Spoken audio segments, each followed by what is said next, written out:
All right, so let's talk. A couple days ago, super excited. Presidential debates. And it's kind of nice watching my president fight for us.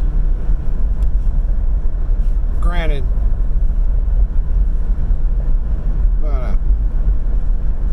it was a little hectic. We'll leave it at that. A little hectic. But in the midst of this free-for-all, they pushed the president talking about denounce white supremacy as though he hadn't already done it on multiple occasions. Like, multiple occasions. Hell, Chris Wallace asked him the same question in the 2016 debates, and he denounced racism, white supremacy, and the KKK then.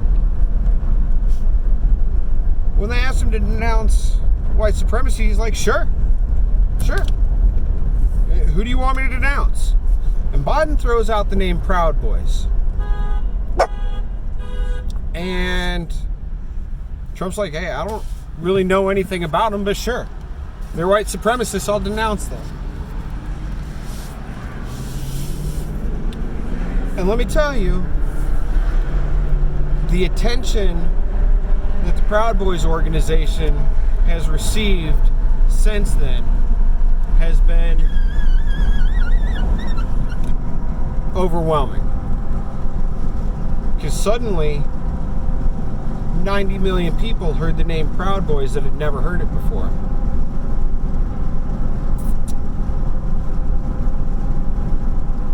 So I guess I'm here to explain what the Proud Boys are, which is a multinational fraternity for natural-born men that think Western culture is the best culture. And that's really all it boils down to. That's it. It started as a drinking club. It's a fraternity. It's a brotherhood for guys that are guys that believe Western culture is the best culture. Basically, it's an America First fraternity, brotherhood. Now, started back in like 2015, 2016 by a guy named Gavin McInnes. He was the vice president for Vice, like Vice TV Network, Vice Telecommunications, whichever one it was. He was in the media. And, he realized that, men were being vilified. Masculinity was being vilified. All of a sudden there was this toxic masculinity buzzword being thrown around. And the guy realized that somewhere over the last 20, 30 years, the fraternal organizations like the Moose Lodge and the Shriners, and the places where men could just go to be men, the fraternities, had basically been outlawed, cancel cultured. So instead of going to these places, men ended up at strip clubs, and it was tearing apart families, and it was further breaking down society. So they started a frat, and they named it Proud Boys after he had gone to one of his kids' like talent shows or school plays or whatever, and there was some little boy with a single mother up on stage singing this really wussy little song. Proud of your boy, I'll make you proud of your boy. And Gavin was like, yeah, no, there's no way your dad's proud of you. So that was where the name came from. It was just a joke, a spoof. But since then, this thing has grown from a group of guys in New York drinking on the weekends to a multinational organization with multiple chapters in every state, chapters on every continent, and in most countries. And all it takes to be a member is to be a man and recognize that the Western man created modern society. That's it.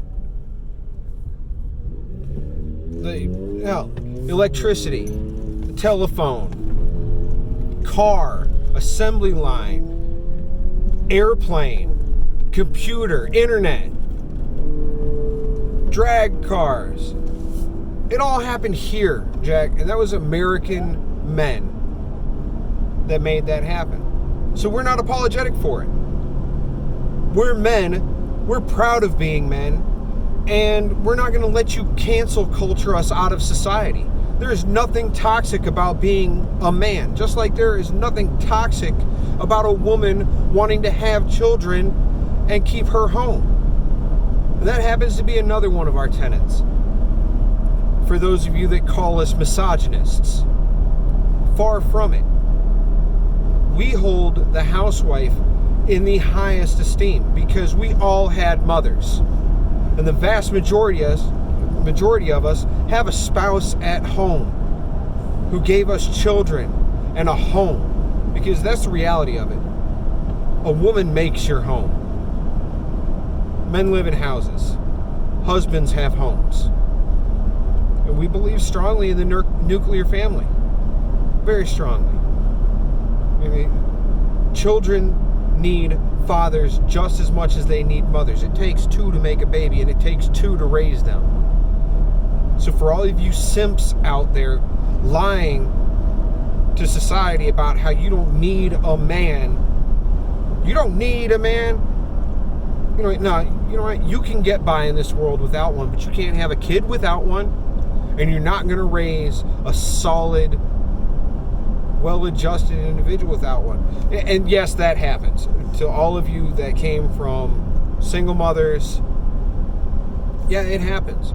But it was a rough road, wasn't it? One that is definitely made easier and better adjusted by having a father.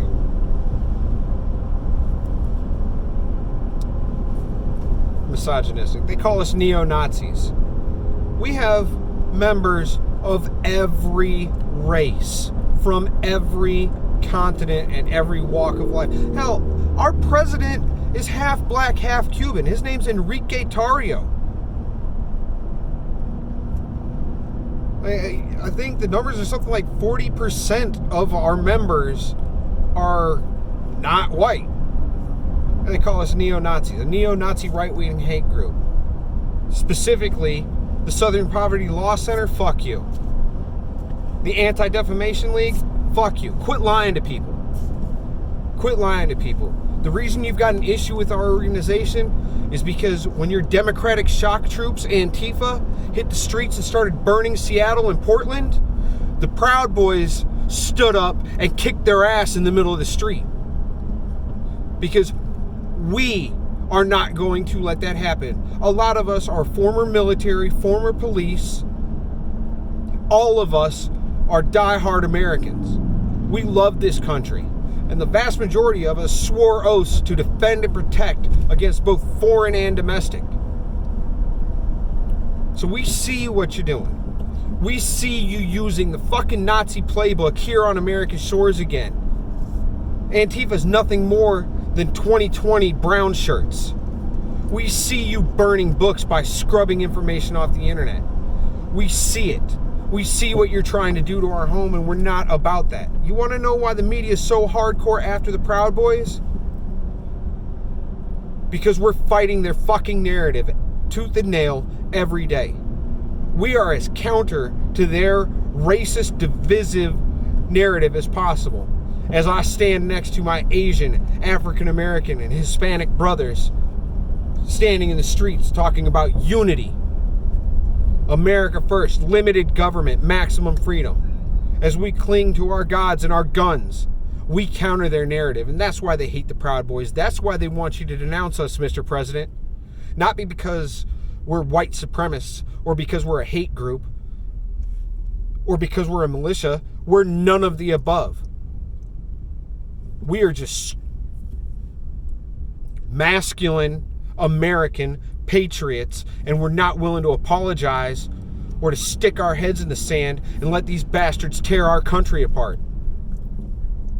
So God bless America. I don't care about your color. I don't care about your sexual preference. I don't care who you pray to. At all. None of us do. Granted, we don't have many Muslim brothers. That's real. Probably because we drink beer and eat bacon. It's got nothing to do with us being Islamophobes. We don't care. We've got Jewish brothers.